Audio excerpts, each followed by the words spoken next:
Hit TV YouTube channels లో మీ వ్యాపార ప్రకటనలకు మరియు ప్రమోషనల్ ఇంటర్వ్యూస్ కోసం వెంటనే సంప్రదించండి. మీ ఫేవరెట్ మూవీ అంటే ఏం చెప్తారు? ఏ అదొకటే సినిమా ఎక్కువగా చూసారు పవన్ కళ్యాణ్ సార్ కోసం అంటే ఏం చెప్తారు? ఎక్కువగా ఒకప్పుడు సుసౌతుల్లో ఎక్కువ డైలాగ్ అంటే అనుకుంటుండేవాడిని. లాస్ట్ బీచ్ దగ్గర తన హీరోయిన్తో చెప్తున్నప్పుడు అంటే గణేష్ అది ఉంటుంది కదా, ఐ లవ్ యూ గణేష్ అంటే ఇంకొకసారి చెప్పు అంటారు. ఐ లవ్ యూ గణేష్ ఇంకొకసారి చెప్పు. ఈ ఒక్క మాట కోసమే సంజయ్ నీకోసం 4 సంవత్సరాలు స్వచ్ఛమైన ప్రేమ కోసం పిక్చర్లో తిరిగాను. ప్రేమ కావాలి కావాలనుకున్నప్పుడు నాకు దొరకలేదు, వద్దు వద్దు అనుకున్నప్పుడు నన్ను వెంబడిస్తుందంటే అటువంటి ప్రేమలు నాకు వద్దు సంజయ్, నాకొద్దు.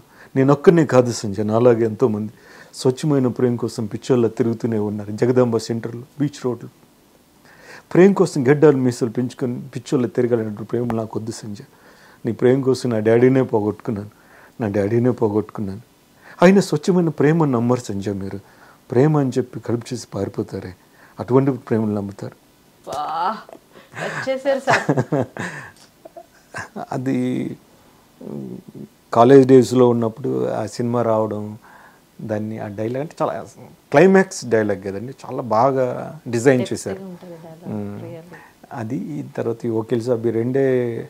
తర్వాత ఇంక సినిమా డైలాగులు ఎక్కువ పట్టించుకునేవాడిని. ఇప్పుడు ప్రెజెంట్ మీ లుక్ వకీల్ సాబ్ లుక్కే కదా, దాన్ని ఇంకేమైనా డిజైన్ చేశారా? అట్లాగే ఏం లేదు, ప్రస్తుతానికి కళ్యాణ్ సార్ కూడా ఇట్లాగే ఉన్నారు. ఇట్లాగే చూసి రీసెంట్గా చూస్తారు కదా, ఆయన ఎలక్షన్లోకి దిగిన దగ్గర నుంచి ఇట్లాగే ఉండిపోయారు. ఎప్పుడైనా షేవ్ చేస్తున్నారు? అంతే, చేయడం లేదు, చేసి చాలా రోజులు అయిపోయింది. ఆయన షేవ్ చేస్తే మీరు చేస్తారు, ఆయన కట్ చేస్తే మీరు చేస్తారు, ఆయన డ్రెస్ మార్చితే మీరు మార్చేస్తా. అంతే అంతే. అన్ని పార్టీ గ్రూప్స్లలో ఉంటాం కదండి, ప్రతి అప్డేట్ వచ్చేస్తుంది. అన్ని గ్రూప్లో ఉంటాము. తర్వాత సోషల్ మీడియా వచ్చింది, హెయిర్ కటింగ్ వెళ్తుందంటే వెంటనే మీకు వార్త వస్తుందా ఏంటి? అట్లా వచ్చిన తర్వాత ఫోటో వచ్చేస్తుంది కదా. ఆయన ఎయిర్పోర్ట్లోకి ఇలా వెళ్ళారు అని అంటే ఆ రోజు అప్డేట్ తెలిసిపోతుంది నాకు. ఆయన ఏం తింటున్నారో అదే తింటున్నారా ఏంటి? అట్లా అనకండి, అదే తింటున్నారా ఏంటి కొంపదీసి? అలా తినలేము, అయినప్పటికీ కూడా అలవాట్లు ఏంటి అని స్టడీ చేస్తాం కదండి. మీకు కూడా ఎక్కువ బుక్స్ రీడింగ్ అలవాటు చేసుకున్నాండి, చదవడం. మీరు అలవాటు చేసుకుని ఇంతకుముందు అంత చదివాను కదా, ఆయన చదువుతున్న పుస్తకాలు ఏంటి, ఆయన ఏం బుక్స్ ఇన్ఫ్లుయెన్స్ చేశాయో అవి ఏంటో తెలుసుకోవడం ప్రయత్నించాను అనమాట. దాంట్లో భాగంగానే పర్సనాలిటీ డెవలప్మెంట్ బుక్స్ కొన్ని చదవడం, అదేవిధంగా శ్రీశ్రీ గారు రాసిన పుస్తకాలు చదవడం, అలా చాలా పుస్తకాలు చదివారు ఆయన. సో నేను కూడా ఆయన ఎక్కువ ఇన్ఫ్లుయెన్స్ చేసిన పుస్తకాలలో లేకపోతే కొటేషన్స్ ఏంటి, ఆయన అస్తమాన్ని ఎందుకు చెప్తున్నారు, అసలు దానిలో ఉన్నటువంటి తాత్పర్యం ఏంటి, ఇవన్నీ. ఫ్యాన్ రాసిన బుక్ సార్ అది. అవునండి, అది రీసెంట్గా నేను ఎలక్షన్ క్యాంపెయిన్లో పోగొట్టుకున్నాను. Real Yogi. That was amazing sir. Amazing అండి. అవును. మీకు ఎలా అనిపించింది? కంప్లీట్గా అది చదవగానే పవన్ కళ్యాణ్ ఫ్యాన్ కాకపోయినా ఫ్యాన్ అయిపోతారండి. అట్లా ఉంది, ఆయన బాగా రాశారు. ఆయన పేరు ఏదో ఉంది, వాళ్ళకి తెలుసు, మా స్టూడెంట్ వాళ్ళ మదరు ఫ్రెండ్ అండి ఆ రచయిత. మా స్టూడెంట్ ఎక్కువ వెళ్ళి వాళ్ళ మమ్మీ దగ్గరికి వెళ్ళి, అమ్మ మా sir English sir junior Pavan Kalyan garu అని అంటే చాలా సందర్భాల్లో చెప్తుండేవాడండి. చెప్తున్నప్పుడు వాళ్ళ మదర్ సార్కి అయితే ఒక గిఫ్ట్ ఇద్దాం అనుకుని వెంటనే ఆథర్కి ఫోన్ చేసి, అరే ఒక బుక్ ఒకటి పంపించు, నేను ఒక స్పెషల్ పర్సన్కి అది పంపిస్తున్నానంటే బుక్ పంపించారండి. ఆ బుక్ చదివాను, చాలా ఇంట్రెస్టింగ్గా ఉంటుంది, ఏదో మాట్లాడుకున్నట్టు రాశాడు ఆ బుక్ అండి.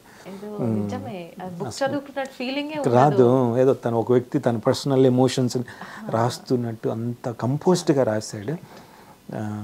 సో మొత్తానికి ఆయన అలవాట్లలో ఏమైనా మిస్ అయిన ఫీలింగ్ ఏమైనా, ఏం మిస్ అవుతున్నాను అనే ఫీలింగ్, ఇంకేమైనా మిస్ అవుతున్నాను ఆలోచించండి, ఇంకేమైనా మిస్ అవుతున్నానా అని ఎప్పుడైనా ఆలోచిస్తారా అలాగా? అంటే ఆల్మోస్ట్ అన్ని కూడా ప్రాక్టీస్ చేస్తూనే ఉన్నాను. ఇంకా your confident 100% your confident about your self that yes I am as like as Pavan Kalyan sir. అంతే, ఆయన అడుగుజాడలో నడుస్తాను. ఎవరు నడిచినా నడవకపోయినా, ఎవరు అభినందించినా విమర్శించినా కూడా దాని గురించి ఆలోచించే టైం కూడా ఇవ్వదలుచుకోలేదు. నేను ఏం చేయాలనుకుంటున్నాను, ఎలా ఉండాలనుకుంటున్నాను, దట్స్ మై పర్సనల్ విల్. కాకపోతే దాంట్లో ఇంకెంత మెచ్యూర్డ్గా మనం బిహేవ్ చేయగలుగుతాము, ఆయన ఇమేజ్ని ఎంత కాపాడగలుగుతాం అనేది ప్రశ్న. దాని సమాధానం ఎప్పుడు కాపాడతారని 100% నమ్మకం ఉంది. నా మీద నాకు చాలా నమ్మకం ఉంది. మీతో మాట్లాడినా మీతో తిరిగిన వాళ్ళైనా ఎవరైనా సరే ఆ మాట అంటారని నేను నమ్ముతున్నాను. అండ్ దీంతో పాటు జాబ్ కూడా కంటిన్యూ చేస్తున్నారా? కంటిన్యూ. సో అది ఎలా కుదిరిస్తారు? హైదరాబాద్ లో ఉంటున్నారు కదా. అయితే ఇక్కడే నేను జాయిన్ అయింది కూడా. ఇక ఇలాంటి మిగతా ఇంగ్లీష్ బాగా మాట్లాడతారు సార్. ఇంగ్లీష్ లెక్చర్ కాబట్టి మాట్లాడతారు. నథింగ్ లైక్ దట్ అండి.